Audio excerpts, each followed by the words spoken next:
تو عدالت آیت اللہ العظمی شیخ جوادی عاملی حافظہ اللہ تعالی کی یہ کتاب ہے۔ اس میں ہم فصل سوم پڑھ رہے تھے کہ 6 فصلیں کل اس کتاب میں مذکور ہیں۔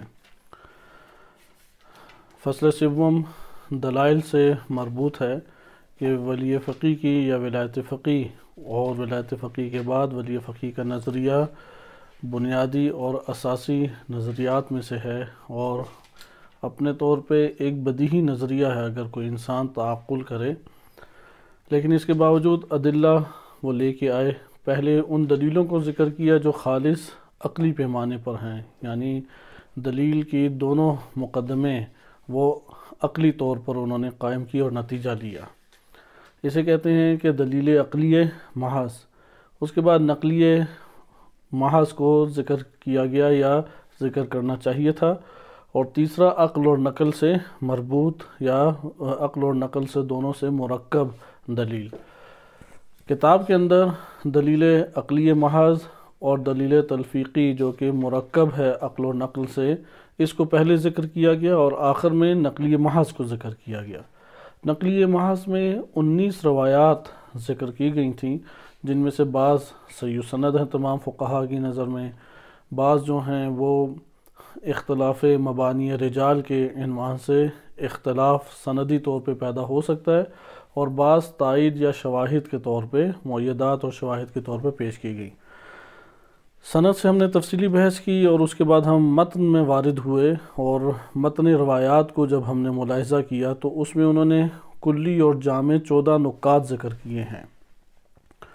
اگرچہ ہم ہر روایت کے متن کو زیر بحث لا سکتے ہیں، لیکن یہ جو 14 نکات ذکر کیے گئے ہیں یہ 19 روایات کو پیش نظر رکھتے ہوئے ہیں۔ مثال کے طور پہ جو ہمارے پاس ایک بیان تھا کہ علماء جو ہیں وہ ورثۂ انبیاء ہیں یا وارث انبیاء ہیں، اس کے ضمن میں تفصیلی گفتگو دلیل کے طور پر پیش کی گئی، یعنی ان 14 خطوط کلی یا جامع جو نکات ہیں، پہلے نقطے میں زیادہ تذکرہ نہیں تھا، لیکن دوسرے نقطے میں مختلف پوائنٹس انہوں نے ذکر کیے، اور یہ پوائنٹس تقریباً ہمارے پاس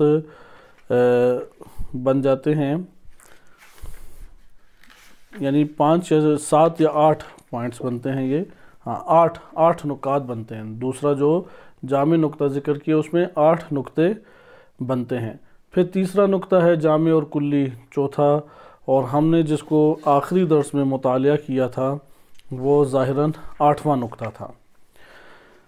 8ویں نقطے میں بھی مزید پوائنٹس ذکر کیے گئے ہیں، 4 پوائنٹس ذکر کیے گئے ہیں۔ بس اس مورد کو ہمیں ذہن نشین کرنا چاہیے، کیونکہ علماء میں جو بنیادی اختلاف وارد ہوا ہے فقط دلیل نقلی محض میں، پہلی 2 دلیلوں میں علماء میں اختلاف نہ ہونے کے برابر ہے۔ وہ جو نقلی محض ہیں یعنی فقط احادیث لے کے آئے ہیں، ان احادیث میں سندی کچھ مباحث تھے وہ ہم پڑھ چکے ہیں کہ بعض سندیں تام ہیں، تمام فقہا کی نظر میں صحیح سند ہیں، لیکن اس کے متن کے اوپر انہوں نے گفتگو کی ہے۔ متن حدیث یا مضمون خبر یا مضمون حدیث جسے کہتے ہیں، اس کو ہم انشاءاللہ تعالی اس کے بعد ایک اور انداز میں دیکھیں گے، لیکن آیت اللہ جوادی عاملی حافظہ اللہ تعالی نے ان تمام 19 روایات کو مد نظر رکھتے ہوئے 14 جامع اور کلی نکات ذکر کیے۔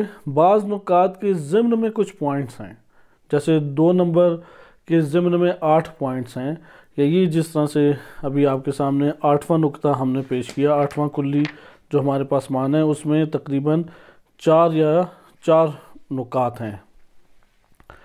ہم اس 8ویں نقطے کو پڑھ رہے تھے، اور میں آپ کی خدمت میں دوبارہ اس کا ایک چھوٹا سا تعارف کرا دیتا ہوں تاکہ ذہن میں، کیونکہ 1 مہینے کے یا 1.5 مہینے کے بعد ہمارا درس ماہ مبارک رمضان کے دروس کے بعد شروع ہوا ہے، اس لیے ذہنی دوبارہ ایک ارتکاز کے لیے اور معلومات گزشتہ جو گزر چکی ہیں اس کی یاد دہانی کے لیے دوبارہ اسے ملاحظہ کریں۔ جو 8واں نقطہ ہے یہ در حقیقت مقبولہ عمر بن حنظلہ، جس کو بعض نے صحیحہ اور بعض نے موثقہ قرار دیا ہے، کہ اس کے اوپر 3 ہمارے پاس حکم آتے ہیں کہ موثق اور مقبولہ۔ موثق معتبر سے مراد ہوتی ہے کہ وہ روایت جس کا اعتبار کسی نہ کسی طور پہ قائم ہو گیا، یہ موثقہ بعض نے کہا ہے اور بعض نے مقبولہ اسے کہا ہے۔ مقبولہ یعنی علماء نے اسے قبول کیا ہے۔ اس روایت کے اندر اس کلمے کو آپ دیکھیں کہ امام صادق علیہ الصلوۃ والسلام فرماتے ہیں کہ من کان منکم ممن قد روا حدیثنا، تم لوگوں میں سے جو افراد ہماری حدیثوں کو روایت کرتے ہیں، وَنَظَرَ فِي حَلَالِنَا وَحَرَامِنَا وَعَرَفَ أَحْكَامَنَا، اور جو ہمارے حلال اور حرام پہ دقت نظر رکھتے ہیں اور ہمارے احکام کو پہچانتے ہیں، شناخت رکھتے ہیں، فَلْيَرْضَوْا بِهِ حَكَمًا، تو تم لوگوں کو اس کے حکم کے اوپر راضی ہو جانا چاہیے۔ فَإِنِّي قَدْ جَعَلْتُهُ عَلَيْكُمْ حَاكِمًا، اور میں نے اس خصوصیت کے فرد کو تمہارے اوپر حاکم قرار دیا ہے۔ فَإِذَا حَكَمَ بِحُكْمِنَا، اگر یہ ہمارے حکم کے مطابق یا ہمارے حکم کے ذریعے سے حکم چلائے، یقبل فلم یقبلہ منہ، اور کوئی شخص اس سے اس حکم کو نہ قبول کرے تو اس نے اللہ کے حکم کو خفیف جانا اور ہمیں رد کیا، اور ہمیں جس نے رد کیا وہ اللہ کو اس نے رد کیا، اور اللہ کے ساتھ شرک کرنے کے یہ مترادف ہے کہ اگر کوئی اللہ کو رد کرے۔ عمر بن حنظلہ روایت چونکہ الکافی میں اور ہماری معتبر کتب اربعہ میں موجود ہے، امام خوانی رحمۃ اللہ علیہ کے پیش نظر بھی یہی خصوصیت کے ساتھ روایت تھی۔ ولایت فقیہ کے اوپر جو اہم احادیث جن سے استنباط کیا جاتا ہے ولایت فقیہ کے نظریے کا، وہ العلماء ورثۃ الانبیاء یا اس سے جو تعبیر شدہ روایات ہیں اس سے، اور اس کے بعد یہ دوسری ہمارے پاس روایت بنتی ہیں۔ یہ دو روایات اہمیت کی حامل ہیں۔ وہ والی روایت اس میں تو سندی کسی کو اعتراض نہیں ہے، جس میں علماء کو ورثۃ الانبیاء قرار دیا گیا، اس میں سندی طور پہ کسی کا اختلاف موجود نہیں ہے، لیکن متن کے طور پہ آیا ولایت فقیہ کا استنباط اس سے ہوتا ہے یا نہیں، اس کے اوپر ہم گفتگو ایک طولانی گزشتہ نکات میں کر چکے ہیں۔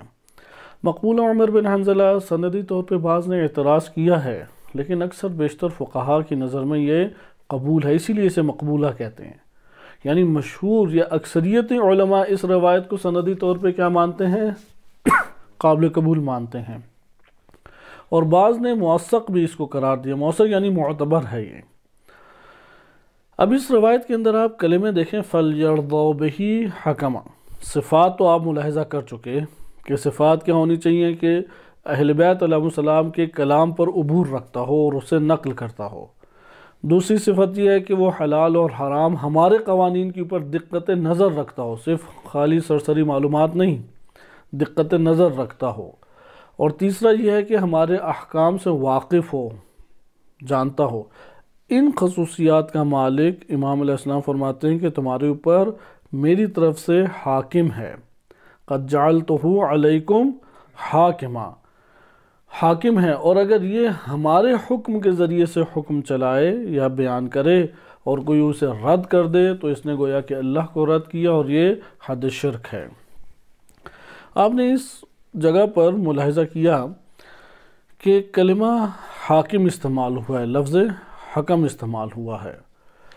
اس کی اوپر اب بحث ہے ساری، کیونکہ سندی تو گزر چکی، ہمارے لیے قابل قبول ہے جو مبانی ہم نے آپ کی خدمت میں ذکر کیے، اور اکثر آج کے بھی جو مراجع ہیں جیسے کہ بعض مجتہدین ہیں، مثال کے طور پہ خود رہبر معظم ہیں یا آیت اللہ صافی مازندرانی ہیں آج کے دور میں، یا اسی طریقے سے دیگر بزرگ شخصیات ہیں، وہ اس روایت کو معتبر قرار دیتے ہیں۔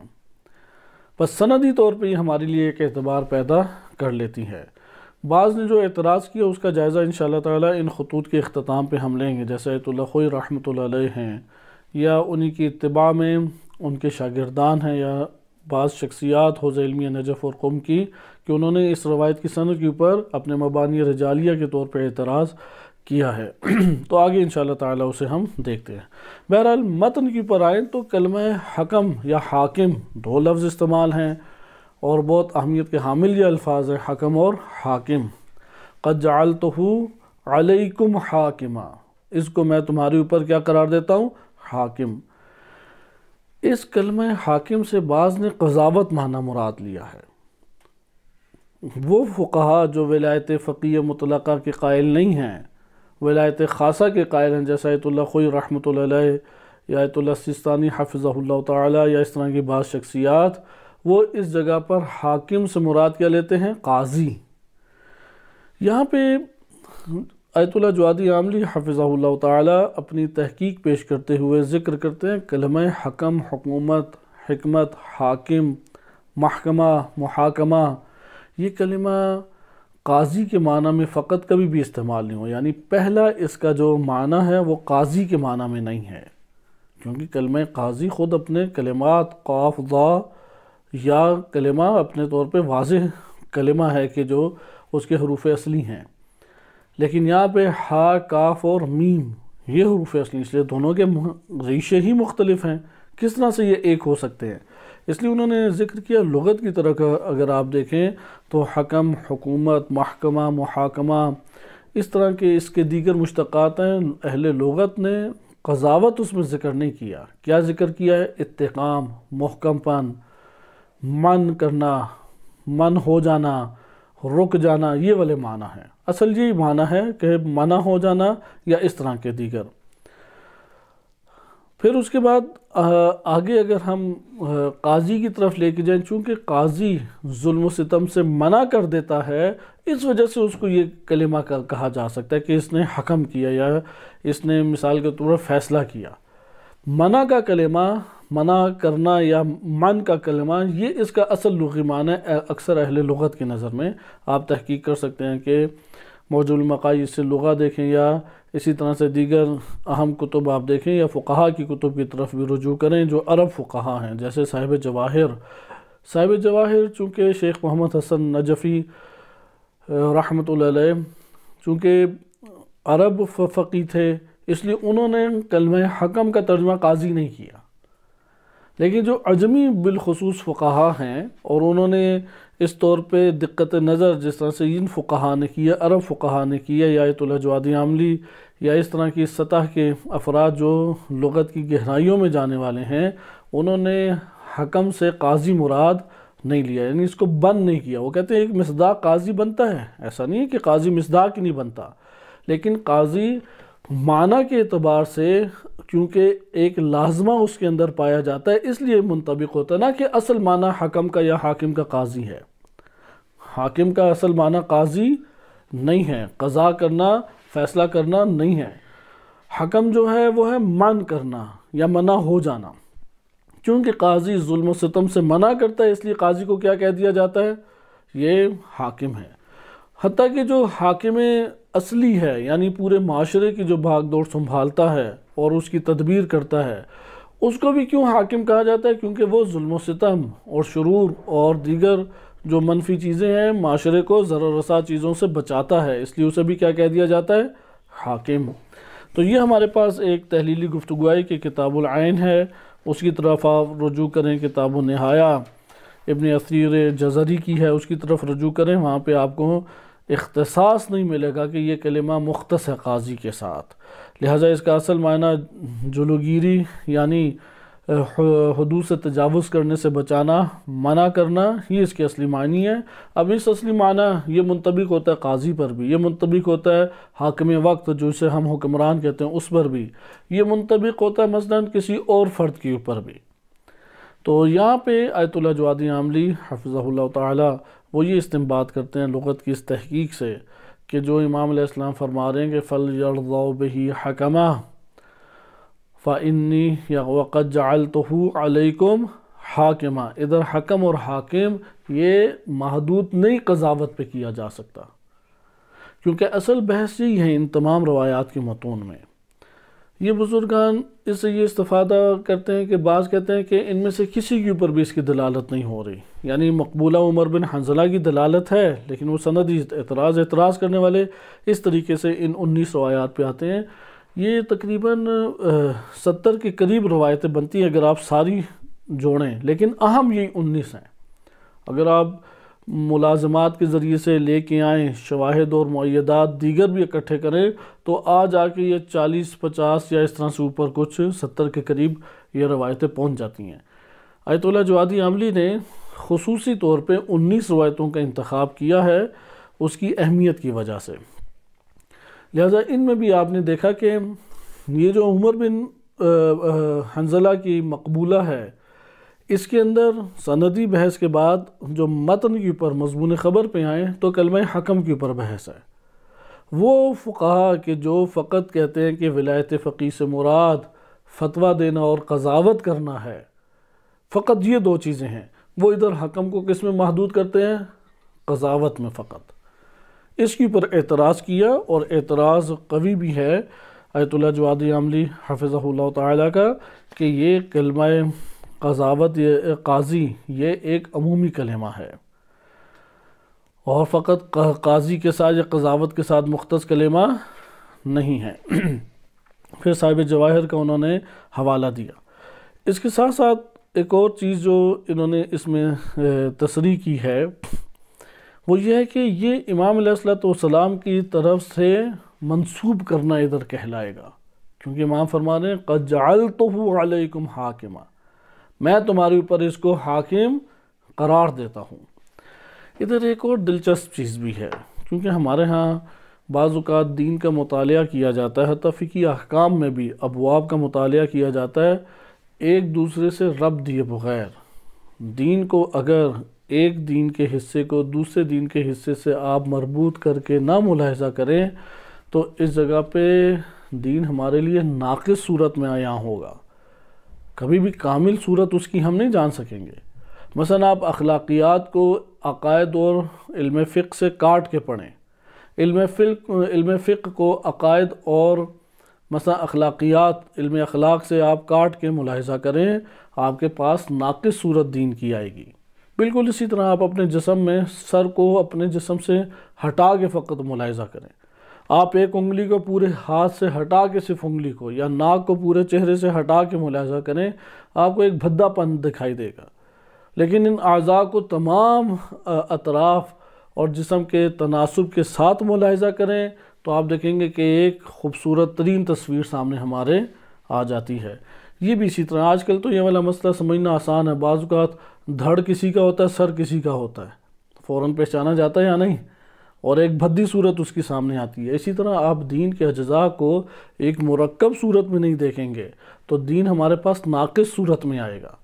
یہ اہل اسلام بالخصوص مکتبہ تشیع میں جن شخصیات پہ الہی عنایات بالخصوص ہوئیں، انہوں نے اس امر کو انجام دیا، اور دین کے تمام اجزاء کو مد نظر رکھتے ہوئے، دین کی تمام حدود اور اس کے اطراف کو مد نظر رکھتے ہوئے، یکجا کرتے ہوئے، ایک رب دیتے ہوئے دین کو مطالعہ کیا۔ اس طور پہ آپ دیکھیں کہ تو دین ہمیں جامع نظر آئے گا، وہ معاشرے کے مسائل بھی حل کر رہا ہے، وہ سیاسی مسائل بھی حل کر رہا ہے، اجتماعی مسائل بھی حل کر رہا ہے، گھریلو مسائل بھی حل کر رہا ہے، اقتصادی مسائل بھی حل کر رہا ہے، انسان کے انفرادی مسائل کو بھی وہ حل کر رہا ہے۔ لیکن اگر آپ ایک دوسرے اجزاء سے کاٹ کے دین کو مطالعہ کریں، وہ صرف آپ کو آپ کے انفرادی مسائل ممکن ہے حل کرتے ہوئے دکھائی دے، وہ بھی زندگی کے بعض شعبوں میں، مثلا نماز میں، روزہ میں، حج میں، زکوٰۃ ہے، خمس ہے، نکاح ہے، طلاق ہے، اس کے علاوہ بقیہ جگہوں پہ نہیں آپ کو دین حل کرتے ہوئے آپ کے مسائل شخصی، ذاتی، شخصی، انفرادی مسائل بھی حل کرتے ہوئے دکھائی نہیں دے گا۔ مثلا کیسے معاشرے کے اندر زندگی بسر کریں، گھر کے اندر یہ مسائل پیدا ہو جائے تو کس طرح سے اسے ڈیل کریں، اگر معاشرے کے اندر کفر پھیلا ہوا ہے یا کفری ایک معاشرہ ہے، کس طرح سے وہاں پہ زندگی بسر کرنے کے لیے ہم زمینہ فراہم کریں، مثلا مسلمان کے ساتھ، مسلمان کا مشرک کے ساتھ، کافر کے ساتھ کیسا برتاؤ ہونا چاہیے۔ بہت سارے ایسے امور ہیں کہ انسان اس میں حیرت زدہ ہو جاتا ہے، رجوع کرتا ہے اپنے طور پہ فتاویٰ کے ساتھ، لیکن ایک طرف دیکھتا ہے کہ سود حرام تھا، اور اب دوسری دفعہ وہ جو سوال ابھار کے بیان کیا ہے، ادھر سود ایک قسم کا حلال اسے دکھائی دے رہا ہے کہ یہ کیسا میرا مسئلہ حل ہوا ہے، یعنی قبلہ رخ نہیں وہ ذبح ہوا جانور، لیکن جب میں نے سوال جو مجھے پیش آیا، سوال حل کرنے کے لیے میں نے رجوع کیا، تو جو دفتر سے مجھے جواب آیا ہے اس جواب کے مطابق یہ جانور اب حلال ہے، یقیناً دلیل ہے ان کے پاس، لیکن یہ شبہ میں ہے کہ یہ کس طرح سے ایک لحظے میں وہی چیز جو حکم اولی کے طور پہ حلال تھی اب حکم ثانوی کے طور پہ حرام مجھے دکھائی دے رہی ہے۔ اگر آپ ہر امر کے اندر اس طریقے سے کرنے لگ جائیں تو پھر کون سی چیز حرام رہے گی؟ لہذا یہاں پہ خود تعجب آور صورت میں انسان اپنے طور پہ سوچتا ہے کہ یہ کیسے ہو سکتا ہے کہ سود ان موارد میں تو حرام ہے، یعنی سود دینا ہر صورت میں حرام ہے، مسلم ہو یا غیر مسلم ہو، لیکن میں نے گھر کرائے پہ لینا ہے اور غیر میں مسلم معاشرے میں ہوں، وہاں پہ کہتے ہیں کہ آپ سود لے لیں، جائز ہے۔ آپ کہیں گے کہ اب یہ کیسے جائز ہو گیا؟ کہیں گے کہ یہ سوال آپ نہیں کر سکتے۔ اب آپ اپنے طور پہ تحقیقات کریں، ممکن ہے ایک طالب علم، ایک مجتہد، وہ ایک اور نتیجے کے اوپر پہنچتا ہے، کوئی دوسرے نتیجے پہ پہنچتا ہے، لیکن بالآخر انفرادی طور پہ ایسے مسائل ہمارے سامنے اجاگر ہو جاتے ہیں جس میں حیرت زدہ ہے انسان کہ اس کا کیا حل سامنے آئے۔ اس کی بنیادی وجہ کیا بنتی ہے؟ کیونکہ نیچے سے جو جڑ ہے وہی ٹیڑھی تھی، اور اس کے اوپر جو درخت قائم ہوا وہ بھی ٹیڑھا ہے۔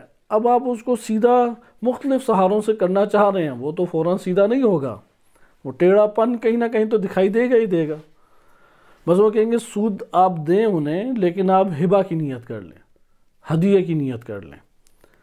اب اور کیا ہم اس میں صورت لے کے ہیں، دیگر فقہی ابواب سے آپ استفادہ کرتے ہوئے کوئی راہ نکال رہے ہیں، لیکن یہاں پہ اصل مسئلہ کیوں یہ ہمارے لیے درست مسئلہ نہیں ہو رہا؟ کیونکہ دے تو عملاً سود ہی رہے ہیں نا، لیا تو ہم نے سودی معاملے کے اوپر یہ ایک گھر، اگرچہ غیر مسلم معاشرہ ہے، کیونکہ ادھر گھر بہت مہنگے ہیں، انسان کی دسترس سے باہر ہے، یا وہ کھلے آسمان تلے زندگی بسر کرے یا وہ سود وہاں پر لے لے۔ وہ کہیں گے حکم ثانوی کے طور پہ آپ لے لو، کیونکہ ناقابل برداشت تکلیف کا آپ کو سامنا کرنا پڑ رہا ہے۔ حتیٰ کہ اس طرح سے بھی فتاویٰ آپ کے سامنے آئیں گے کہ ناقابل برداشت تکلیف کا سامنا کرنا پڑے داڑھی منڈوا سکتے ہیں، شرط ہے کہ ناقابل برداشت تکلیف کا سامنا کرنا پڑے۔ ہاں یہاں پہ دلائل اپنے طور پہ موجود ہیں، لیکن یہ جو ہمیں ایک صورت نظر آتی ہے کہ جو حکم اولی و اصلی سے میل کھاتی ہوئی دکھائی نہیں دیتی، اس کی پیچھے وجہ وہ یہی ہے کہ حاکم معاشرہ، اس معاشرے کے اندر نظام اسلامی ان کا نہ ہونا، یہ نہیں ہے تو وہ ٹیڑھا پن وجود میں آئے گا ہی آئے گا۔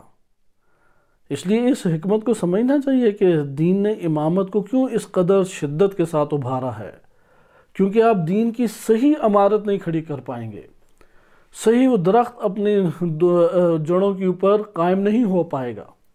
یہ تب ہی پروان چڑھ سکتا ہے کہ پہلے حاکم یعنی حکومت، معاشرہ اور نظام، ان تینوں کے اندر اصلاح کو برپا کر دیں۔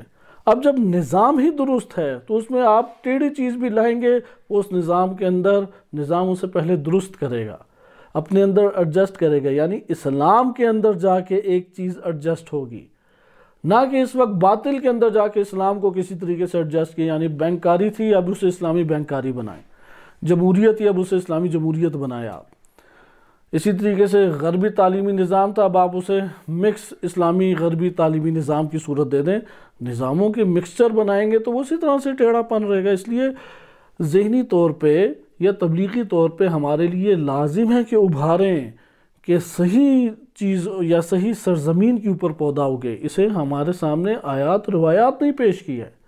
اس لیے قرآن کریم واضح طور پہ بیان کرتا ہے کہ افمن اسس بنیانہ علی تقوی و رضوان من اللہ، کہ وہ عمارت کہ جو اللہ کی رضامندی، اللہ کے تقوی اور اس کی رضامندی کے اوپر قائم ہو، وہ کبھی بھی اس کے برابر نہیں ہو سکتی کہ جو جہنم کے اوپر ایک نہر ہے جہنمی، اس کے کنارے کے اوپر ٹیڑھی قسم کی عمارت قائم ہوئی ہے، دونوں کا کیسے آپ مقایسہ کر سکتے ہو؟ لہذا یہ یعنی دونوں تعبیرات میں بہت فرق ہے کہ ایک ہی جرم انجام پا رہا ہے، لیکن ایک دفعہ جرم کو وہ انجام دے رہا ہے، یعنی اس کا چالان ہو رہا ہے، لیکن وہ صحیح راستے کے اوپر جا رہا ہے، مثلا لاہور سے اسلام آباد کی طرف جا رہا ہے یا اسلام آباد سے لاہور کی طرف آ رہا ہے، اس کا رخ اپنے ہدف کی طرف ہے، راستے میں اوور سپیڈ کی وجہ سے اس کا چالان ہو جاتا ہے۔ لیکن ایک بندہ ہے، اس نے جانا لاہور تھا، چڑھ گیا پشاور موٹر وے پہ اور کوئی چالان نہیں کیا، تو اس میں کون خسارے میں اور کون نقصان میں ہے؟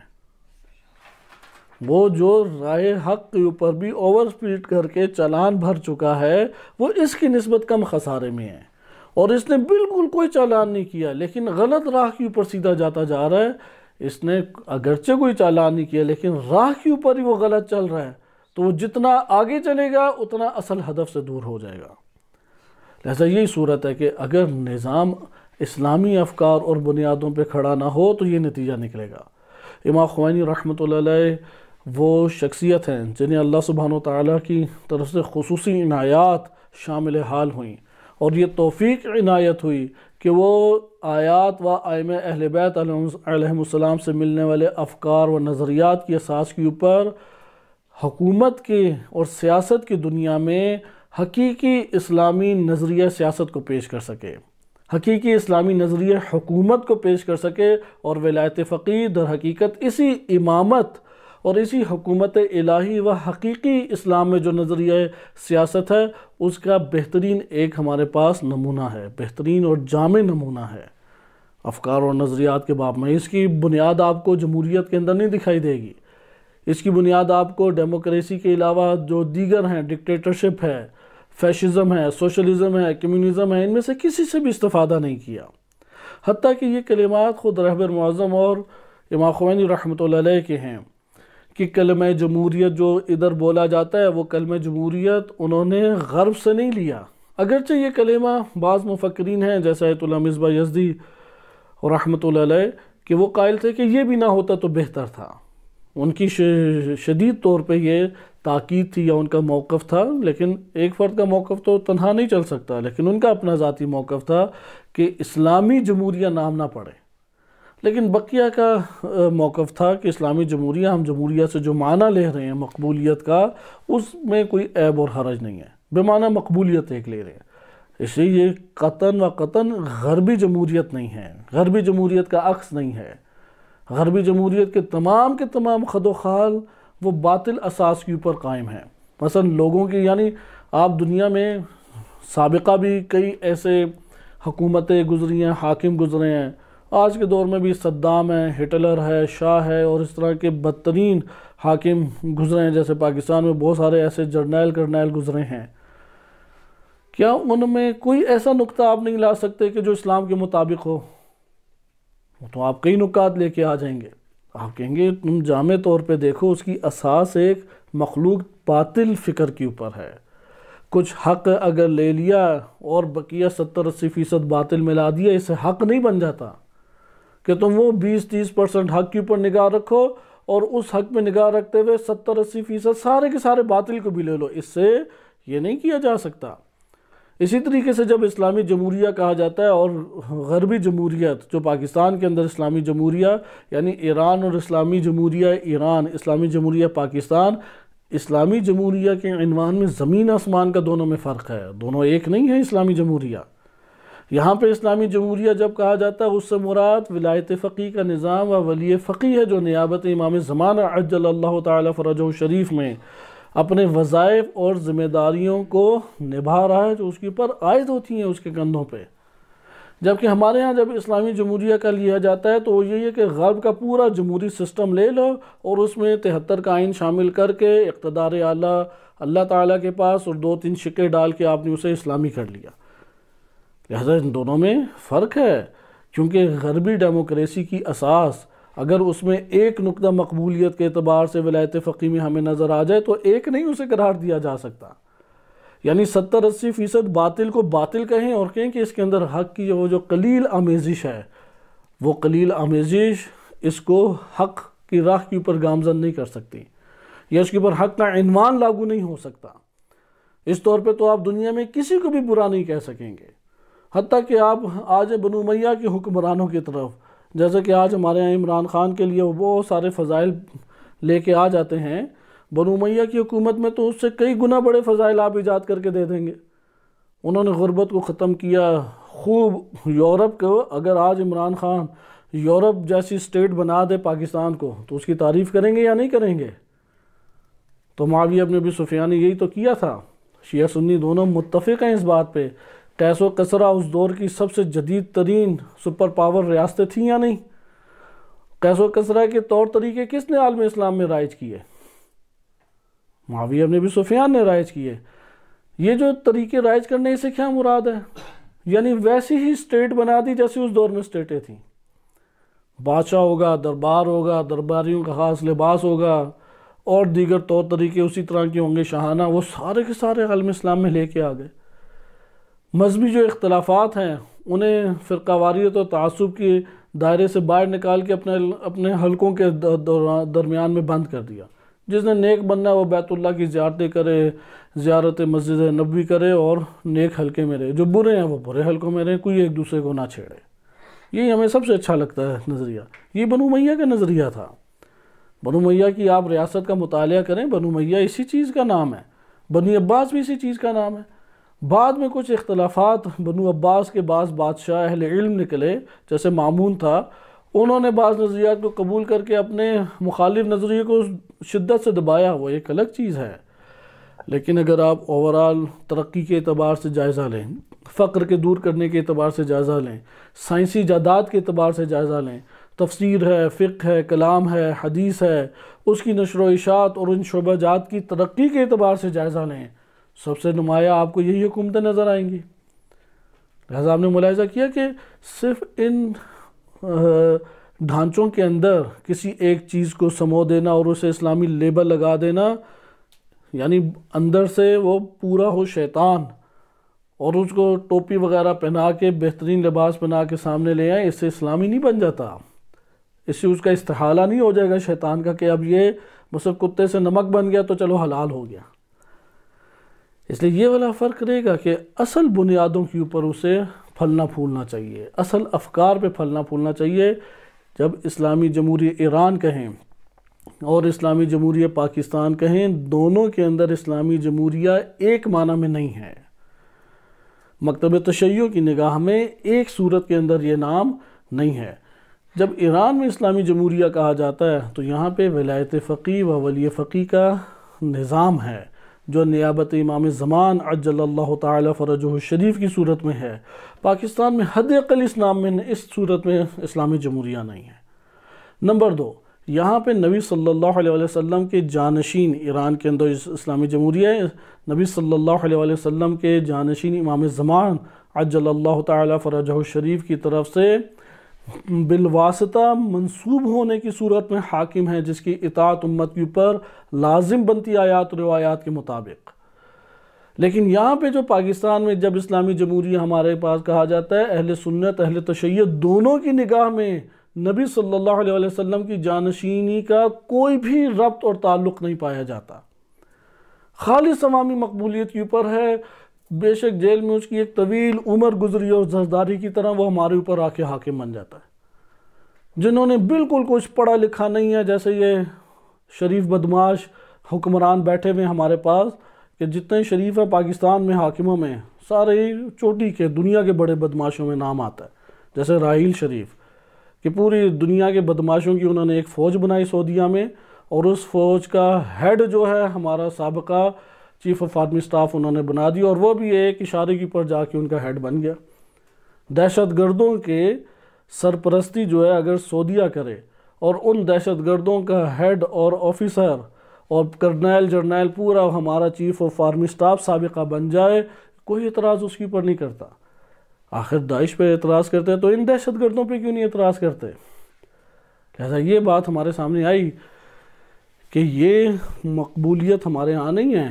شہباز شریف، نواز شریف، راحیل شریف، جتنے شریف ہیں سب سے بڑھ کر بدماش۔ اس وقت پاکستان کا آپ حال دیکھیں، شرافت کے نام کے اوپر انہوں نے کیا بدترین حال پاکستان کا پہنچا دیا ہے، اور ایک عجیب سی وہاں پہ کیفیت ہے کہ نہ کسی کو امنیت کا احساس ہے، حتیٰ کہ وہ افراد جو شیطانی نظام کے اندر اپنے آپ کو سب سے محفوظ سمجھتے تھے، ان شیطانوں سے اس قدر خائف اور خوفزدہ ہیں کہ آج ان کے منہ کے اوپر تالے لگ گئے ہیں۔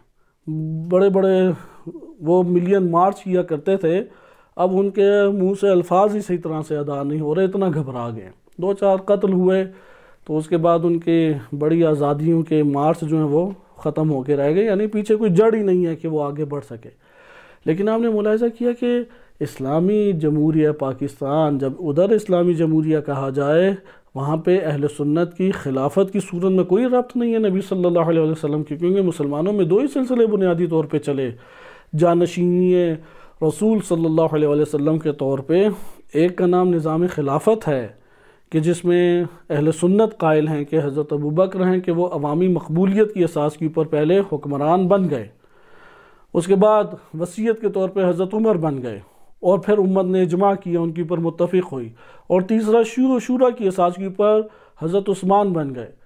یہ اہل سنت کے نظریہ خلافت ہے، اور یہ تینوں کے تینوں نبی صلی اللہ علیہ وسلم کے جانشین برحق و خلیفۃ اللہ ہیں اس زمین کے اوپر، اور واجب الاطاعت ہے ان کی نظر میں، مفترض الطاعہ ہیں۔ اور چوتھے امیر المومنین علیہ الصلوۃ والسلام ہیں، جن کے لیے نہ سقیفہ جیسا کوئی واقعہ رونما ہوا، نہ اسی طریقے سے وصیت کسی حاکم کی تھی، اور نہ ہی شورا بٹھائی گئی، بلکہ پوری امت نے ان کی طرف رجوع کیا سوائے قلیل بدماشوں کے۔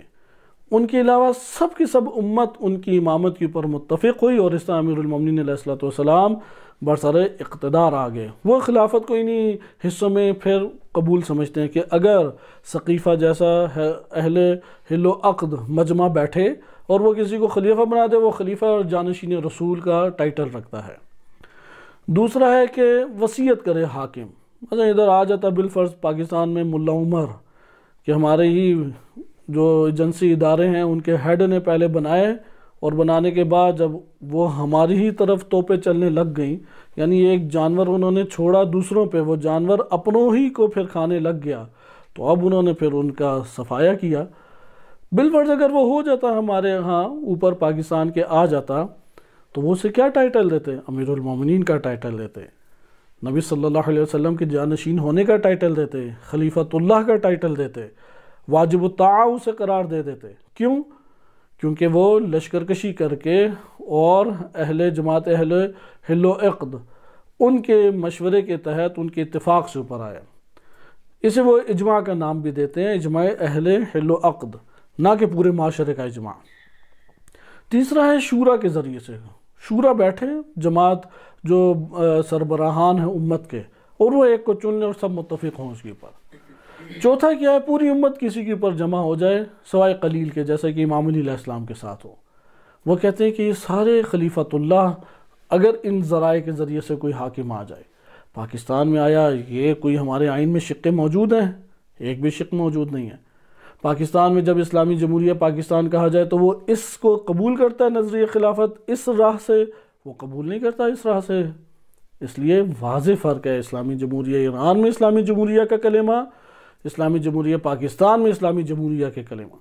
ایران کے اندر آ جائیں، اس میں یہاں پہ جو اسلامی جمہوریہ ہے، کوئی بھی حاکم آئے، وہ حاکم کس طرح سلسلہ چلے گا؟ اللہ سبحانہ وتعالیٰ نے ولایت دی نبی صلی اللہ علیہ وسلم کو، نبی اکرم صلی اللہ علیہ وسلم کے پاس جو قانونی و شرعی حاکمیت کا عہدہ تھا وہ انہوں نے منتقل کیا اللہ سبحانہ وتعالیٰ کے حکم ہی سے 12 اوصیاء خلفاء اپنے خلفاء میں علیہ السلام۔ 12ویں امام زمان عجل اللہ تعالیٰ فرجہ الشریف، ان کا ہر فرمان، ان کا ہر قدم، ان کی سیرت، ان کی ہر حدیث وہ ہمارے لیے حجت کی حیثیت رکھتی ہے، وہ اللہ تعالیٰ کا حکم ہمارے لیے شمار ہوتا ہے اسی تسلسل کی صورت میں۔ لہذا وہ اگر حاکم اب اپنے بعد کسی کو بالواسطہ یا بدون واسطہ قرار دیتے ہیں، کسی کو بھی مقرر کریں، بالواسطہ بے شک مقرر کریں، تو اس صورت میں وہ اسی طریقے سے وہ تسلسل جو ربط بنتا ہے وہ شرعی حاکم ہمارے اوپر کہلائے گا، وہ شرعی حیثیت ہمارے لیے اختیار کر جائے گا۔ اس کا حکم جو ہے وہ حکم کے اعتبار سے دیکھیں، اب اجرا کہاں تک ہو پاتا ہے وہ الگ بات ہے، حکم کے اعتبار سے دیکھیں تو کسی حدود ممالک کی حدود میں مقید نہیں ہے، اس کا جو حکم ہے وہ تمام کی تمام جگہوں پہ چلے گا۔ جیسے فتویٰ کسی حدود میں مقید نہیں ہے، فتوے کا استنباط بھی تو انہی آیات و روایات سے ہے، فتوے کا استنباط بھی تو انہی عقلی ادلہ سے ہے، جیسے ولایت فقیہ کا استنباط کیا گیا ہے۔ انہوں نے اس کو صرف فتویٰ اور قضاوت میں محدود کر دیا اور پھر کہا تمام کی تمام حدود میں وہ جاری ہو سکتا ہے، لیکن جب حکومت کی بات آئے تو ادھر برملا طور پہ بعض نے انکار کر دیا۔ لہذا ہم نے ملاحظہ کیا کہ اسلامی جمہوریہ میں حاکم شرعی ہے، حاکم نائب امام زمان عجل اللہ تعالیٰ فرجہ شریف کا ٹائٹل رکھتا ہے، پھر وہ کسی کو اگر قرار دے، اگر وہ فاسق بھی نکلے تو تب بھی اس کی وجہ سے جب تک اس کی طرف سے جواز موجود ہے، جو امام زمان علیہ السلام کا نائب ہے، جو امام زمان علیہ السلام کی ہمارے اوپر حجت ہے، جب تک اس کی طرف سے جواز موجود ہے ہمارے لیے اس کے احکام کو جاری کرنے کے اندر رکاوٹ کھڑی کرنے کا کوئی جواز پیدا نہیں ہوتا، وہ اپنے طور پہ وہ جاری کرے گا، وہ اختیار رکھتا ہے۔ امیر المومنین علیہ السلام کی حکومت اس حوالے سے ہمارے لیے سب سے بہترین نمونہ ہے۔ یہی زیاد بن ابی، عبید اللہ ابن زیاد لعنت اللہ علیہما، تو امام حسین علیہ السلام کا قاتل ہے اس کا باپ زیاد بن نبی، کہ حجاج کے بعد شیعوں کا سب سے بڑا تاریخ کے اندر قاتل ہے۔ 2 سال امیر المومنین علیہ السلام کی حکومت میں 38 ہجری سے 40 ہجری تک اہواز اور بصرہ سے لے کے اہواز یا اہواز کے مابعد جو علاقے ہیں ان میں بیت المال کا انچارج رہا ہے۔ یہ فاسق اگر آ سکتا ہے اور اس نے خیانت بھی کچھ کی تو امام نے سرزنش کی، مال واپس نکلوایا اس سے، لیکن جب یہ آئے گا اور حکومت میں آ کے حاکمیت کی صورت میں منصب کو سنبھالے گا تو یہاں پہ ہم اس سے جھگڑا کریں گے یا وہ جو اجراءات کرے گا اس میں اس کی اتباع کریں گے؟ ہم یہ کہیں گے کہ زیاد بن نبی یہ تو ولد الزنا ہے، اس کا تو پتہ ہی نہیں ہے کہ یہ کس باپ سے ہے، اس کے لیے تو یہ فلاں مسائل ہیں، یہ تو دین کا مکمل تابع نہیں ہے۔ یا یہ کہیں گے کہ امام علی علیہ السلام نے اس کو چونکہ شرعی حق بھی دیا ہے اور اس کے جرائم امام کی نظر میں وہ صورت ابھی سامنے نہیں آئی جرائم کی کہ جس کے اوپر حدود جاری کی جائے، تو وہ امام علیہ السلام بہتر جانتے ہیں۔ بہرحال امام نے اگر ہمارے اوپر بیت المال کا انچارج بنایا ہے اور وہ اجراءات کرے گا، ان اجراءات کی اتباع ہمارے لیے لازم ہے۔ اگر ہم نے اس میں نہ اتباع کی تو یہ مخالفت فرمان امیر المومنین علیہ السلام کہلائے گا، اور امیر المومنین علیہ السلام کے فرمان کا انکار وہ اللہ سبحانہ وتعالیٰ کا انکار کہلائے گا اور نبی صلی اللہ علیہ وسلم کا انکار کہلائے گا۔ اسی طریقے سے آج کے دور میں دیکھیں کوئی یہ دعویٰ نہیں کرتا کہ یہ ہستیاں جو ہم حاکم ہونے کے مان سے بیان کر رہے ہیں کہ یہ معصوم عن الخطا ہیں۔ ممکن ہے کہ ایسے فسق و فجور کی حامل شخصیات بھی آ جائیں کہ ابھی ان کے جو فسق و فجور ہیں یا جرائم ہیں وہ شواہد کی صورت میں سامنے نہیں آئے، ڈھکے چھپے ہیں، پیچھے ہیں، پروپیگنڈا نیچے نیچے موجود ہے، بہت سارے ایسے افراد جانتے ہیں لیکن عینی شاہد نہیں ہے۔ وہ جو دین اسلام نے قضاوت کے اصول بیان کیے ہیں اس نہج پہ ابھی کوئی جرم آشکار نہیں ہوا، اور یہاں سے جو اللہ سبحانہ وتعالیٰ کی طرف سے حاکم ہیں نبی صلی اللہ علیہ وسلم اور نبی صلی اللہ علیہ وسلم کے جانشین امام زمان علیہ السلام کی جانب سے، وہ الہی حاکم ولی امر مسلمین کہلائے گا۔ مسلمانوں کے امور کی حاکمیت، ولایت بمعنی حاکمیت اس کے ہاتھ میں ہے۔ اگر اس نے اس کو برقرار رکھا ہے تو ہم بھی اسے برقرار سمجھیں گے، اگر وہ معزول کر دیتا ہے ہم بھی اسے معزول سمجھیں گے، کیونکہ اس کے اجراءات جو ہیں وہ اس جگہ پہ اجراءات کہلائیں گے۔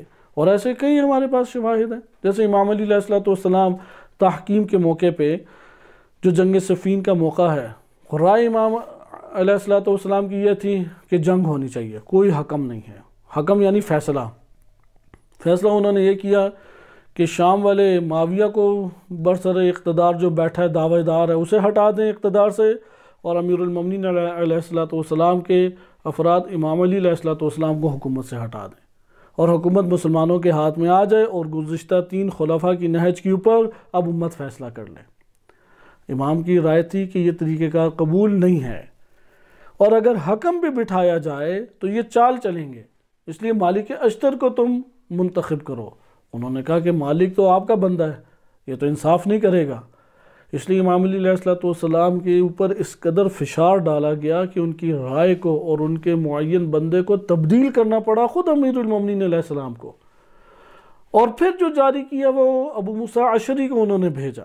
ظاہری طور پہ ابو موسیٰ اشعری ایک روحانی عالم دین ہے، یعنی ایک حجت الاسلام والمسلمین یا بعض شعبہ جات میں مجتہد ہے وہ اپنے دور کا، لیکن سادہ بندہ ہے، نہیں ان دقیق سیاسی امور کو سمجھ سکتا، یا حوصلہ مند شخص نہیں ہے کہ اس کے دل جو ہے وہ حوصلہ مند ہو یا قوی ہو اس کا دل، چھوٹی چھوٹی چیزوں کے اوپر دل اس کا بیٹھ جاتا ہے، یا وہ جو طور طریقے اختلاف کی ایجاد ہو چکی اور اس میں نہیں کوئی صورت جم ہونے کی، ان میں وہ جم کرنے کی کوشش ہے، یعنی سیاسی بصیرت کا محکم نہ ہونا ہے۔ یہاں پہ اب امام علی علیہ السلام کی ظاہری طور پہ نمائندگی ہو رہی ہے یا نہیں، لیکن اہل بصیرت جانتے ہیں کہ یہ جو نمائندہ حاکم وقت کی طرف سے بھیجا گیا ہے، اگرچہ ان کی طرف سے بھیجا گیا ہے لیکن پیچھے حاکم وقت اس کا اصلاً کوئی اس سے ربط اور تعلق نہیں ہے، مجبور کیا گیا ہے کہ یہ جاری کریں۔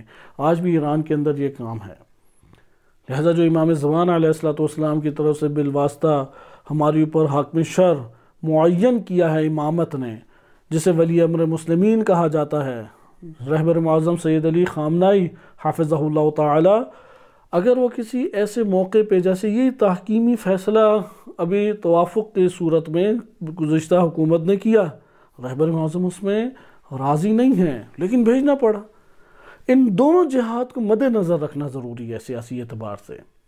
ایک دفعہ حاکم وقت جو ہے وہ جو چاہ رہا ہے اس کا اجرا واضح طور پہ ہو رہا ہے، یہ صورت بھی جاننی چاہیے، اور ایک دفعہ حاکم وقت کے اوپر فشار ہے، اس کی مرضی نہیں چل رہی اور مجبوری کے طور پہ ایک قدم اٹھانا پڑ رہا ہے کہ جس کے اوپر وہ راضی نہیں ہے، لہٰذا اس کو بھی دیکھنا چاہیے۔ دونوں کی تحلیل میں زمین آسمان کا فرق ہے، لہٰذا اس فرق کو ہمیں جاننا چاہیے۔ یہ دونوں فرق ہمارے پاس لوٹ کے آ کے اسلامی جمہوریہ کی اصطلاح میں بھی فرق کر پاتے ہیں، اس لیے اسلامی جمہوریہ پاکستان یہ کسی اور معنی میں ہے اور اسلامی جمہوریہ ایران یہ کسی اور معنی میں ہے۔ اسلامی جمہوریہ ایران جب کہا جاتا ہے، اسلامی جمہوریہ سے مراد نبی صلی اللہ علیہ وسلم کے تسلسل جانشینی میں جو آج کے دور میں امام زمان عجل اللہ تعالی فرجہ الشریف کا جانشین بنتا ہے اور شرعی حاکم بنتا ہے، قانونی حاکم اللہ کی طرف سے بنتا ہے، وہ شخص اور وہ نظام مراد ہے اسلامی جمہوریہ ایران میں۔ لیکن جب ہم پاکستان میں اسلامی جمہوریہ کہتے ہیں تو اس اسلامی جمہوریہ سے نہ جانشینی امام زمان علیہ السلام اور تسلسل جانشینی و خلافت الہی مراد ہے، اور نہ ہی اہل سنت کا نظریہ خلافت الہی مراد ہے۔ اس میں کون سا اسلامی جمہوریہ مراد ہے؟ ادھر غربی اسلامی جمہوریہ، لوگوں کی مرضی اور لوگوں کی اکثریت جس حاکم کو قبول کرے اور جس قانون کو قبول کرے اکثریت، وہ لوگوں کے اوپر ہی حاکم کیا جائے۔ لہذا یہ ہمارے پاس ایک بیان تھا کہ کلمہ حاکم کے اوپر ہمیں توجہ کرنے کی ضرورت ہے۔ یہ کلمہ حاکم کوئی چھوٹی چیز نہیں ہے، واضح طور پہ یعنی بالفاظ دیگر نیابت امام علیہ السلام کامل طور پہ ترجمان ہے نبی صلی اللہ علیہ وسلم کا۔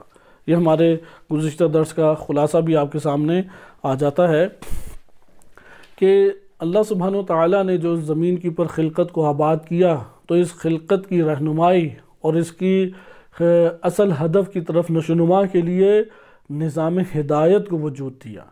یہ نظام ہدایت فقط بیان کی حد تک نہیں ہو سکتا، لینے کے لیے منصب نبوت ہے۔ جو لیتا ہے ہدایت کو وہ کون کہلاتا ہے؟ نبی۔ پھر لینے کے بعد پہنچانا بھی ایک وظیفہ ہے، جو لے کے پہنچانے کا کردار ادا کرتا ہے وہ کہلاتا ہے رسول۔ اور جب پہنچا دیا تو اصل ہدف اجرا تھا یا فقط پہنچانا تھا؟ اجرا اس میں اہمیت کا حامل ہے، یعنی فرد کو نہیں جا کے ہدایت کی راہ کے اوپر لایا جا سکتا۔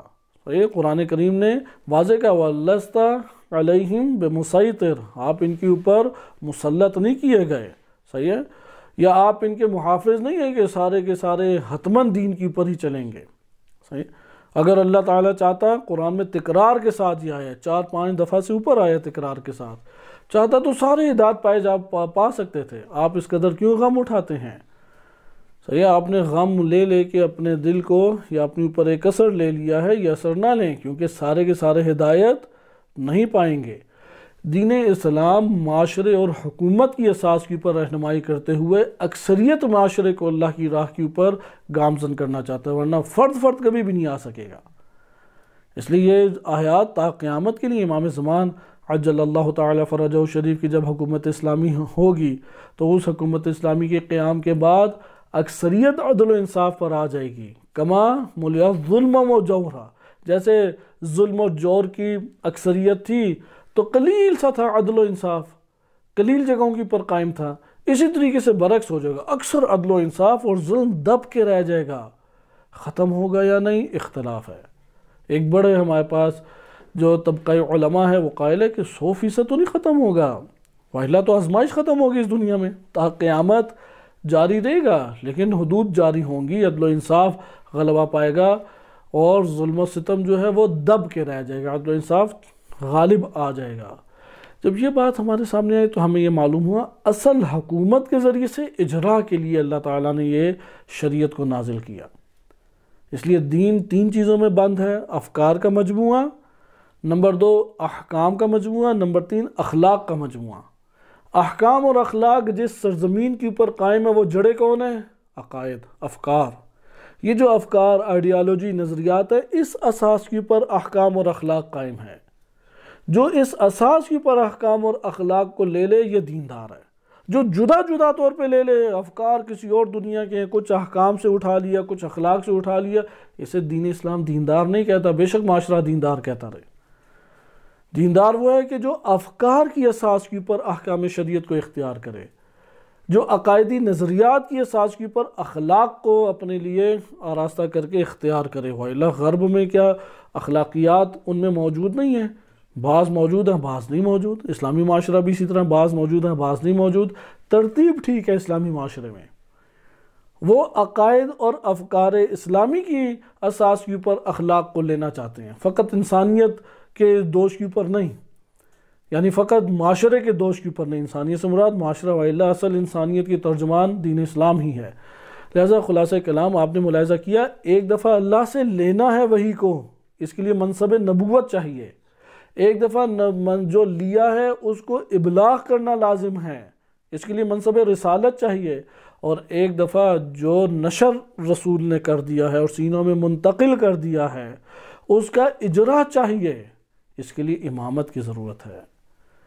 اس اجرا کے لیے، اس کے تحفظ کے لیے، اس کے محکم پن کے لیے کس کی ضرورت ہے؟ امامت کی ضرورت ہے۔ لہذا امامت اس راہ سے ہدایت کو جنم دیتی ہے۔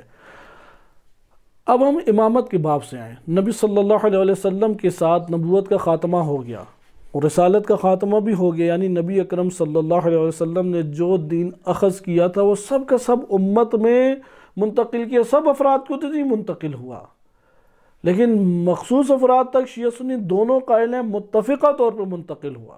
اہل سنت قائل ہیں تمام صحابہ کو منتقل ہو گیا، ایک دوسرے سے وہ پوچھ پچھا کے انہوں نے تکمیل کر لی۔ لیکن مکتب تشیع قائل ہے نہیں، انہوں نے وارث بنایا، خزانہ دار بنایا اپنا، اور وہ امیر المومنین علیہ السلام کا سینہ مبارک ہے۔ اس سے پھر یہ امور منتقل ہوئے اپنی تمام جزیات کے ساتھ اگلے امام کے پاس۔ لہذا امامت جو کچھ بیان کرتی ہے وہ اسی خزینے سے ہے، یہ اسی منبع سے ہے، منبع رسالت سے جو نبی صلی اللہ علیہ وسلم سے انہوں نے وراثت کے طور پہ پایا۔ یہ سب کی سب امت کو، یہ سب کے سب صحابہ کو ایک ہی سطح کا پہنچا ہوا نہیں میسر آ سکتا تھا۔ لہذا امیر المومنین علیہ السلام وہ اقضاہم، سب سے زیادہ امت میں بڑی قضاوت کرنے والے، اعلم ہیں، مدینۃ العلم ہیں، دار الحکمہ ہیں یا باب الحکمہ ہیں۔ لہذا یہ جو تعبیرات ہمارے پاس وارد ہوئی ہیں، اس سے ہمیں یہ پتہ لگتا ہے یہ نبوت خاتم الانبیاء والمرسلین حضرت صلی اللہ علیہ وسلم ہے۔ اب امامت کے پاس محفوظ ہو گیا۔ امامت نے بھی سلسلہ اسی طریقے سے آگے چلایا کہ انہوں نے اپنے در سے کئی قسم کے افراد، علماء، ان کو مزین کر کے، علم سے آراستہ کر کے امت کے درمیان بھیجا، اور ہر ایک کا اپنا ایک وظیفہ قرار پاتا ہے۔ لیکن امامت کی جو اصل ذمہ داری اس جگہ پر تھی وہ کیا تھی کہ وہ امت کی تدبیر کریں، اجرائے قوانین کریں، اور امت اور اجرائے قوانین، تدبیر اور اجرائے قوانین کے ذریعے سے امت کو اللہ کی طرف گامزن کریں۔ اگر یہ انجام نہ پائے تو نبوت اور رسالت جو انتہائی انتھک اور محنت مشقت کے ساتھ عمل انجام پایا، اس کا کوئی فائدہ رہ جائے گا؟ عقل اور نقل دونوں کہتی ہیں اس کا فائدہ نہ رہ جاتا۔ یہی غدیر میں اعلان ہوا کہ بلغ، پہنچا دیں، اگر آپ نے نہ پہنچایا فما بلغت رسالتا، تو آپ نے اللہ کے کسی بھی پیغام کو گویا کہ نہیں پہنچایا۔ کیوں؟ کیونکہ اگر اجرا ہی نہیں ہونا اس کا، یا اجرائی مرحلے پہ اس نے پہنچنا ہی نہیں، یا اجرا کی کوششیں ہی نہیں ہونی، تو صرف خالی بیان اور اس بیان کے پڑھنے کا کیا فائدہ؟ آپ اس کے لیے جتنا بھی ثواب بیان کر دیں، جتنا بھی ثواب ذکر کر دیں، اور دشمن کو بھی کوئی اس سے غرض نہیں، اس نے اجرا کرنے کے لیے حکومت تو لینی نہیں ہے، اس نے امت کے امور کو چلانے کے لیے اس راہ کے اوپر گامزن تو کرنا نہیں ہے، تو وہ خود آپ کو مدرسے بنا کے دے گا۔ دیکھیں یہ شاندار، بہترین سنگ مرمر اور بہترین نمونہ ثقافت اسلامی کا ایک عظیم نمونہ بنا کے ہم آپ کو یہ درسگاہ بنا کے دیتے ہیں، ہم آپ کے لیے بہترین ٹائلیں بیت اللہ میں بچھا کے دیتے ہیں، ہم آپ کے لیے عزاداری کے لیے بہترین راہیں آباد کر کے دیتے ہیں، لیکن یہ دو کام نہ کریں، تدبیر امت و اجرائے قوانین اسلامی۔ یہ نام نہیں لینا، یہ نام لیا تو پھر آپ کو جان کو بھی خطرہ ہے، مال کو بھی خطرہ ہے، آپ کے ہر امر سے ہم خطرے کا احساس کریں گے اور نابود کریں گے۔ یہ پیغام آج بھی استعمار کا یا شیاطین کا ہمارے لیے جاری ہے۔ آپ جب بھی اجرا اور تدبیر کی بات کریں گے وہاں پہ مسائل کھڑے ہو جائیں گے۔ جب بھی آپ بات کریں گے پہنچانے کا، جب بھی آپ بات کریں گے بیان کرنے کا، آپ دیکھیں گے کہ اس کے لیے امریکہ ہو یا پاکستان ہو، چاہے وہ برطانیہ ہو، اسرائیل ہو، فلسطین ہو، کہیں پہ کوئی مشکل آپ کے لیے کھڑی نہیں کر رہا ہو تو کہے گا کرو، حکومت ہمیں کرنے دو، سوسائٹی ہمیں بنانے دو، سسٹم ہمیں چلانے دو، اقتصادی اکنامیکل سسٹم ہم چلائیں گے، جو ہمارا ڈیفنس سسٹم ہے وہ ہم چلائیں گے، پولیٹیکل سسٹم ہم چلائیں گے، ایجوکیشن سسٹم ہم چلائیں گے۔ تم نے اس ایجوکیشن یا ڈیفنس سسٹم ان سب میں اپنے طور پہ اگر تم اجرا اور تدبیر امت ان دو کا نام نہ لو تو ٹھیک ہے، نمازیں پڑھو، اس میں کیا عیب ہے؟ تم کرکٹ بھی کھیلو، درمیان میں نماز بھی پڑھو، کیا مسئلہ ہے؟ تم فٹ بال بھی کھیلو، سجدے بھی کرو، کوئی تمہیں کچھ کہتا ہے؟ کوئی بھی نہیں کچھ کہے گا۔ مسئلہ کہاں پہ آ گیا؟ مسئلہ ہے تدبیر امت، کس کے ہاں قوانین جو ہے، نظام کس کا چلے، کیونکہ نظام قوانین کے ذریعے ہی کھڑا ہوتا ہے، قوانین نہیں ہوں گے تو نظام کون سا کھڑا ہوگا؟ تو یہ آپ نے ملاحظہ کیا کہ یہ ان کی دلیل تھی۔ آیت اللہ جوادی عاملی حافظہ اللہ تعالی وہ فرماتے ہیں کہ امامت اس باب سے، امامت جو جانشین رسول صلی اللہ علیہ وسلم کامل شریعت کی محافظ ہونے کے اعتبار سے وہ صرف امامت کے پاس ہے۔ ان کے کلام سے استفادہ کرتے فقہاء اس میں بات کریں گے۔ اسی طریقے سے وہ جو معنوی رتبہ ہے ان کا نبی صلی اللہ علیہ وسلم کی اتباع میں، وہ معنوی کسی جگہ قابل انتقال نہیں ہے، وہ انہی کی ہستیوں کے ساتھ مختص ہے۔ اسی طریقے سے عصمت انہی کی ہستیوں کے ساتھ مختص ہے۔ لیکن یہاں پہ آپ ملاحظہ کریں، ہدایت کرنا، معاشرے کو چلانا، کیونکہ اجرائے قوانین میں بھی اصل چیز یہ ہے اللہ کی راہ کی طرف ہدایت کرنا۔ اس لیے ولی امر مسلمین، ولی فقیہ حتماً و حتماً ہادی ہوگا۔ لکل قوم ہاتھ تنزل کر کے امام زمان علیہ السلام آج کے دور میں ہادی ہیں۔ انہوں نے جس کو ہمارے لیے ہادی بنایا ہے، اگر ہم انہیں ہادی نہیں مانیں گے یہ امام زمان علیہ السلام کے حکم کا انکار قرار پائے گا۔ لہذا وہ یہ کہتے ہیں کہ امت میں اجرائے قوانین و نظام اسلامی کو برپا کرنا اور امت کی تدبیر، اس نظام کے وجود اور قیام کے ذریعے سے امت کی تدبیر کرنا، یہ وظیفہ تا قیامت باقی رہنے والا ہے۔ لہٰذا امامت کی ضرورت تا قیامت باقی رہنے والی ہے۔ لہٰذا امامت سے سیاست کو کاٹ دیں، یہ ایک قسم کا مترادف بن جاتا ہے امامت کے انکار کے، کیونکہ آپ اگر امامت سے سیاست اور سیاسی حکمران کو کاٹ کے رکھ دیں تو وہ سارے کے سارے عہدے تو وہ موجود تھے نا دوسروں کے پاس۔ نبی کے پاس نبوت کا عہدہ موجود ہے، رسول کے پاس رسالت کا عہدہ موجود ہے، جناب فاطمہ معصومہ سلام اللہ علیہ جیسی ہر دور میں عظیم شخصیات اکا دکا جو ہے، ہمارے سامنے تو سارے اسرار الہی آشکار نہیں ہیں، لیکن اس طرح کی شخصیات بلند پایا موجود رہی ہیں۔ آج بھی ایسی عظیم شخصیات امام زمان علیہ السلام کے ارد گرد روایات کے مطابق موجود ہیں جو انتہائی بلند شخصیات ہیں۔ لہذا یہ معنوی مراتب تو امت میں موجود تھے۔ پھر کون سی؟ اسی طرح فقہاء بھی موجود تھے، علماء بھی تھے، مفسر بھی تھے، محدث بھی تھے۔ کہاں پہ ضرورت پیش آئی امامت کی؟ پھر اگر امامت سے آپ سیاست اور سیاسی حکمرانی کا تصور کاٹ دیں، یہ ایک نوع مترادف ہو جاتا ہے امامت کے انکار کے۔ پھر تو امامت کی گویا کہ آپ ضرورت کا انکار کر رہے ہیں، امامت کے عہدے کا ایک نوع انکار کر رہے ہیں کہ کوئی عہدے کی ضرورت نہیں ہے۔ وہ کمالات شخصی جو ہیں، جیسے حضرت موسیٰ علیہ السلام جناب ہارون علیہ السلام کے، خود آیت اللہ جوادی عاملی حافظہ اللہ تعالیٰ نے یہ نقطہ اٹھایا، تورات لینے کے موسیٰ علیہ السلام تو پیچھے کون تھے؟ جناب ہارون علیہ السلام۔ نبی تھے یا نہیں؟ نبی تھے۔ نبوت کے طور پہ وحی لے سکتے تھے، وحی کا ایک رابطہ اللہ تعالیٰ سے تھا تبھی نبی کہلائے۔ اسی طریقے سے جناب موسیٰ کلیم اللہ علیہ السلام ان کے شریعت کے پابند تھے یا نہیں؟ رسول انہوں نے خزینہ دار جناب ہارون علیہ السلام کو بنایا۔ یہاں پہ ان کا جو وظیفہ تبلیغ تھا کہ جو جناب موسیٰ کلیم اللہ کی طرف سے وہ پہلے باقی تھا یا نہیں؟ جانے سے پہلے بھی تبلیغ کرتے تھے، بعد میں رہے گا یا نہیں؟ وہ رہے گا۔ اس لیے کیا لفظ ہیں، ان میں سے کسی کی طرف بھی اشارہ نہیں کیا موسیٰ علیہ السلام نے جب پیچھے چھوڑا۔ کیا کہا؟ اخلفنی، تم میرے خلیفہ بنو، اب امت کی تدبیر میرے بعد تمہارے ہاتھ میں ہے۔ اب نظام اسلامی اور نظام اسلامی کا قیام و اجرائے نظام اسلامی، اس کا عہدہ تمہارے ہاتھ میں ہے۔ یہ وہ تھا اخلفنی کہ میں تمہیں اپنا خلیفہ بنا رہا ہوں۔ خلف صحیح ہے یہ کلمہ، وَإِلَّا بیان کر سکتے تھے کہ میں تمہیں مثلا پیچھے چھوڑ کے جا رہا ہوں گے، تم نے دیکھنے کہ کون نمازیں پڑھ رہا ہے کون نمازیں نہیں پڑھ رہا، صرف اتنی سی بات تو نہیں تھی۔ لہذا امت نے وہاں پہ ایک انحراف برپا کیا اور ان انحراف میں سامری کھڑا ہو گیا۔ تو وہاں پہ اب تدبیر کی امت کی کس طریقے سے ہارون علیہ السلام نے طریقے سے اس کو قابو کیا جائے۔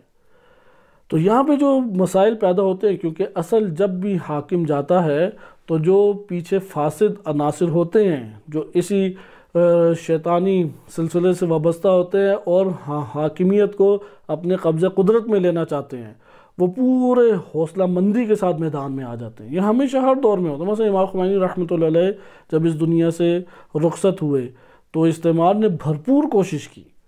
رہبر معظم خدا ان کی زندگی کو طولانی کرے اور امام علیہ السلام کے انقلاب و ظہور کے ساتھ پیوست فرمائے، ان کے لیے بھی یہ کوششیں ان کی ہیں کہ ان کی زندگی کا بھرپور ایک امید بڑھکا کے کوشش کرے، اس لیے ان کی موت کے پروپیگنڈے وہ کرتے رہتے ہیں۔ اسی طرح نبی صلی اللہ علیہ وسلم کی رحلت کے بعد آپ نے دیکھا پورے امت اسلامیہ کو ایک دھچکا لگا۔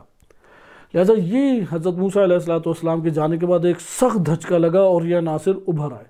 ادھر ہارون علیہ السلام خلیفۃ اللہ کے طور پہ تھے، امامت کی کرسی کے اوپر تھے، نبی بھی تھے اور امام بھی تھے۔ اس لیے اگر خالی نبی ہو، صرف بیان اس کا ہو، اجرا اور تدبیر نہ ہو، تو یہ عقل کے اعتبار سے بھی ناقص پلان ہے۔ یہ تو کوئی واضح طور پہ، کیونکہ اللہ تعالیٰ جو تعلیمات دے رہا ہے وہ کس مقصد کے لیے کہ معاشرہ ہدایت کی طرف جائے، تو یہ تو ہدایت کی طرف نہیں جا پائے گا اگر آپ نظام کی صورت میں اجرا نہیں فرمائیں گے۔ لہذا یہ انہوں نے اس بات سے دلیل قائم کی کہ ہر نبی، اگر کوئی اور نبی یا معصوم اس کی خطے کے اوپر نہیں ہے، اگر کوئی خطہ ایسا ہے، کیونکہ وَلَقَدْ بَعَثْنَا فِي كُلِّ أُمَّةٍ رَسُولًا، ادھر رسول وہ دینی ہمارے عقائدی اصطلاح میں ممکن ہے نہ ہو، نبی کو بھی شامل یقیناً ہے۔ ہم نے ہر امت میں کیا بھیجا ہے؟ رسول۔ ان اعبدوا اللہ واجتنبوا الطاغوت، کہ جتنے بھی نظام اسلامی جن سے اللہ کی بندگی معاشرے میں جنم لیتی ہے، ان نظاموں کے ذریعے سے عبادت کرائیں اور طاغوتی نظاموں سے اجتناب کریں، تعلق کو توڑیں یا کفر کریں ان طاغوتی نظاموں کا، یہ لازم تھا۔ لہذا اس سے یہ استنباط کرتے ہیں آیت اللہ جوادی عاملی کہ ہر دور میں جو نبی گزرا ہے وہ حاکم بھی ہے، اور اگر اس کے دور میں کوئی اور معصوم ہستی ہے وہ اس کے تابع ہوگی، کیونکہ وظیفہ انجام پا، جیسے ابراہیم علیہ السلام و جناب لوط علیہ السلام۔ ابراہیم علیہ السلام نے الہی حکومت اور ریاست قائم کر لی۔ اب لوط علیہ السلام اگرچہ بن سکتے ہیں حاکم، لیکن عقل بیان کرتی ہے کہ ایک کرسی کے اوپر ایک ہی فرد آ سکتا ہے، تو اس لیے وہاں پہ وہ ان کے تابع ہوں گے، ان کے مطابق چلیں گے۔ تو یہ ہمارے پاس نقطہ تھا جو 8واں آپ کے سامنے، اور 9واں بھی اسی طریقے سے ہے کہ یہ قرینہ لبی کے ذریعے سے ہمارے پاس لبی متصل کے ذریعے سے سامنے آتا ہے۔ قرینہ کہتے ہیں کہ ایک کلام سے آپ کا بات کو سمجھ لینا، الفاظ سارے کے سارے الفاظ کا ٹو دا ورڈ، بالکل ٹو دا ورڈ، یعنی لفظی بہ لفظی، تحت لفظی جو آپ ترجمہ کریں تو آپ کے پاس سامنے مطلب نہیں آئے گا، کیوں؟ بلکہ قرینہ آپ کے لیے ایک اور معنی کو روشن کر رہے ہیں۔ مثلا آپ کہتے ہیں رأیت الاسد فی الحمام، میں نے شیر کو دیکھا، وہ کہاں پہ ہے؟ نہا رہا ہے حمام میں۔ تو آپ جانتے ہیں کہ شیر نہائے گا کبھی حمام میں؟ آپ باندھ کے دیکھ لیں، وہاں پہ وہ دھاڑے گا، نہائے گا کبھی بھی نہیں، ممکن ہے نلکا کھا جائے لیکن نہائے گا نہیں۔ تو جب یہ بات کہی جائے گی تو فوراً کیا سمجھ جائیں گے؟ یہ قرینہ آپ کو بتا رہا ہے کہ یار وہاں پہ کوئی ایک بہادر شخص ہے، درست ہے؟ اب تحت لفظی آپ ترجمہ کریں تو اس سے آپ بات سمجھ جائیں گے؟ قطعاً نہیں سمجھیں گے۔ اس لیے اتنی عقل اللہ تعالیٰ نے ہر انسان کو دیا کہ وہ سمجھ جائے کہ یہاں پہ جو اسد ہے وہ بندہ رجل شجاع ہے، بہادر شخص مراد ہے۔ اسی کی ایک اور میں مثال آپ کو آسان دیتا ہوں تاکہ سمجھیں، کیونکہ پاکستان میں سیاسی امور چلتے ہیں، یہاں پہ فلسفی عقل مراد نہیں ہے، جب یہ کہہ جائے نا عقل فوراً کہتی ہے ادھر سے معنی لے لیں، فلسفی، منطقی، ریاضی دان کی ریاضی والی عقل مراد نہیں ہے۔ عام معاشرے کے اندر ایسے بسنے والے افراد جو نفع نقصان کا آرام سے تعین کر لیتے ہیں اپنا، اور نفع نقصان کو مد نظر رکھتے ہوئے اپنے امور کو منظم کرتے ہیں، ان کی سطح کی عقل مراد ہے۔ اس کی میں آسان اپنے پاکستان کے معاشرے سے مثال دیتا ہوں تو آپ کو سیاسی دنیا سے پتہ لگ جائے گا۔ اگر کہا جائے کہ شیر آ گیا اور وہ بلے کو کھا گیا، صحیح ہے، تو آپ اس سے کیا سمجھیں گے کہ واقعاً شیر آیا اور بلہ کھا گیا، یا کہیں گے کہ یہ نواز شریف گروہ آیا اور وہ چھا گیا، صحیح ہے، مثلا عمران خان کو اس نے شکست دے دی بالفرض، بلے سے مراد وہ آپ لے لیں۔ اگر کسی کے لیے قرینہ نہیں قائم، وہ نہیں اس سے سمجھ پائے گا۔ یا آپ یہ کہتے ہیں کہ شیر جو ہے اس نے بالفرض پجامہ پہن لیا، اب یہ پاکستان میں عام سیاسی طور پہ اس طرح کے کلمات چلتے ہیں، صحیح ہے، شیر کو سائیکل کے اوپر سوار کر کے گھر بھیج دیا گیا، تو یہاں پہ شیر سے کیا مراد لیں گے؟ شریف نامی بدماش یا نہیں؟ ہم شریف نامی بدماش ہی مراد لیں گے نا۔ کوئی دیہاتی سے پوچھیں وہ بھی یہ مراد لے گا یا نہیں؟ دکاندار سے پوچھیں، کسی پڑھے لکھے سے پوچھیں، سارے کے سارے اسی طریقے سے آپ کے سامنے واضح طور پہ گواہی دیں گے۔ یعنی کلام سے، اگر کلام کے اندر آشکار واضح قرینہ موجود ہے کہ جس کی مدد سے آپ ایک معنی کو اخذ کر لیں، تو اس جگہ پہ آپ اس کا تحت لفظی ترجمہ کر کے معنی لینا غلط قرار دیں گے۔ یہ اصول فقہ میں بھی قاعدہ چلتا ہے۔ یہاں پہ جو ہمارے پاس احادیث ہیں، تو جوادی عاملی حافظہ اللہ تعالیٰ یہ بات بیان فرماتے ہیں کہ ادھر ہمارے پاس قرینہ لبی اس طور پر موجود ہے، لبی یعنی لب اسی عقل سے ہے، اور وہ قرینہ بھی متصل موجود ہے۔ قرینہ دو طرح سے ہوتا ہے، ایک دفعہ قرینہ اسی کلام کے اندر پایا جاتا ہے، جیسے ابھی میں نے چند مثالیں دی، ان میں کلام کے اندر ہی تھا۔ ایک دفعہ کلام کے اندر نہیں پایا جاتا، بیرونی طور پہ قرینہ موجود ہے، اور اس کو جب آپ اس کے ساتھ ضم کرتے ہیں، ملاتے ہیں، تو پھر آپ کے لیے ایک نتیجہ معنی خاص سامنے آ جاتا ہے۔ ادھر قرینہ متصل لبی ہے، یعنی ان روایات کو اگر آپ آگے دیکھیں، مثلا نبی صلی اللہ علیہ وسلم اتنی محنت مشقت کے ساتھ شریعت کو لائے، اس کو احکام کو بیان کیا، معاشرے سے مقابلہ کیا، وجہ کیا تھی؟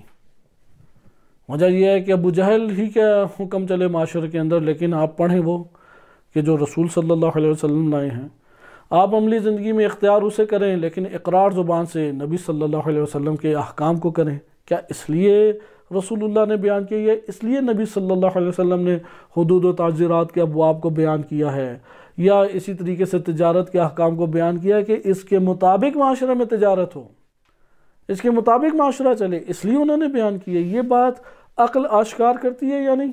مثلا جب قرآن کی آپ یہ آیات پڑھتے ہیں کہ هو الذی ارسل رسولہ بالہدی ودین الحق، کہ وہ وہی ذات ہے کہ جس نے اپنے رسول کو بھیجا ہدایت اور دین حق کے ساتھ، تو یہاں پہ آپ کہیں گے یہ تو نہیں کہا کہ اس کو جاری کریں، بس ہدایت کے ساتھ بھیج دیا، ختم بات۔ یہ خود آیت پھر آگے بیان بھی کرتی ہے، اور عقل بھی یہ بات کہ لِیُظْہِرَهُ عَلَى الدِّینِ كُلِّهِ، کہ یہ جو دین ہدایت، یعنی دین کسے کہتے ہیں؟ افکار، احکام، اخلاق کا مجموعہ، یہ جو مجموعہ حضرت صلی اللہ علیہ وسلم لے کے آئے، اس مجموعے کو پوری دنیا کے اوپر غالب کرو، وَإِلَّا لانے کا کیا فلسفہ ہے؟ مثلا ابھی آپ یہ کہیں کہ پاکستان میں ٹی وی پہ اعلان ہوتا ہے ڈبل سواری کے اوپر پابندی ہے، یا یہ اعلان ہوتا ہے کہ فلاں ریٹس جو ہیں وہ اتنے ہو گئے، فلاں ہو گئے، اس طرح سے ایک لسٹ وہ جاری کرتے ہیں، لیکن پیچھے کوئی عمل نہ ہو، تو وہ قانون کوئی قیمت رکھے گا؟ وہ بیان کوئی قیمت رکھے گا؟ وہ کیوں جاری ہوا سارے جانتے ہیں یا نہیں؟ تاکہ وہ اجرا ہو۔ اسی طرح جو نبی اور رسول لے کے آئیں گے وہ کیا ہو؟ اجرا کس نے کرنا ہے؟ اس اجرا کو کہتے ہیں امامت۔ اجرا اور تدبیر امت، تدبیر امت سے مراد یہی ہے، تدبیر امت امور معاشرہ کو چلانا اسلامی نظام کے ذریعے، کیونکہ نظام انہی قواعد و احکام شریعت سے بنتا ہے، اس کے ذریعے سے معاشرے کو چلانا، معاشرے کی رہنمائی کرنا، معاشرے کو ان حدود الہیہ سے باہر نہ جانے دینا، غیر کو ان حدود میں داخل نہ ہونے دینا، جسے ہم کہتے ہیں بدعتی ایجادیں، اس کو نہ داخل ہونا ہے، یہ اس کا کام ہے، یہ حاکم وقت کا کام ہے۔ لہذا حاکم اگر اس کو انجام نہیں سے کہتے عدل و انصاف کا قیام، اگر حاکم عدل و انصاف کا قیام نہ کرے تو جہاں نظام اسلامی اپنی اصل اسلامی افکار اور احکام کی بنیادوں پر ہونا چاہیے تھا، وہاں پہ طاغوتی احکام اور قوانین کی اساس پہ نظام آ جائے گا۔ لہذا نوہم جو دلیل ہے اس میں وہ ذکر کرتے ہیں کہ ہمیں کوئی باہر سے دلیلیں لانے کی ضرورت نہیں ہے، انہی روایات کے اوپر آپ دقت کریں جو نبوت کے باب میں آئی ہیں، رسالت کے باب میں آئی ہیں، وہ خود یہ آشکار طور پہ بیان کر رہی ہیں کہ یہ اس لیے اللہ نے سارے کے سارا سلسلہ چلایا ہے تاکہ ان احکام کو حاکم کریں، لاگو کریں، نافذ کریں، اور وہ نظام کے بغیر نہیں ہوگا، اور اس کی ذمہ داری حاکم وقت کے پاس ہے، حاکم ریاست کے پاس ہے، اور اسی حاکم ریاست کو امامت سے تعبیر کیا جاتا ہے۔ انشاءاللہ تعالی دہم اور اس کے ماں بعد کے جو نکات ہیں ہم اگلے درس میں ملاحظہ کریں گے۔ صلی اللہ علیہ سیدنا محمد وآلہ طاہرین۔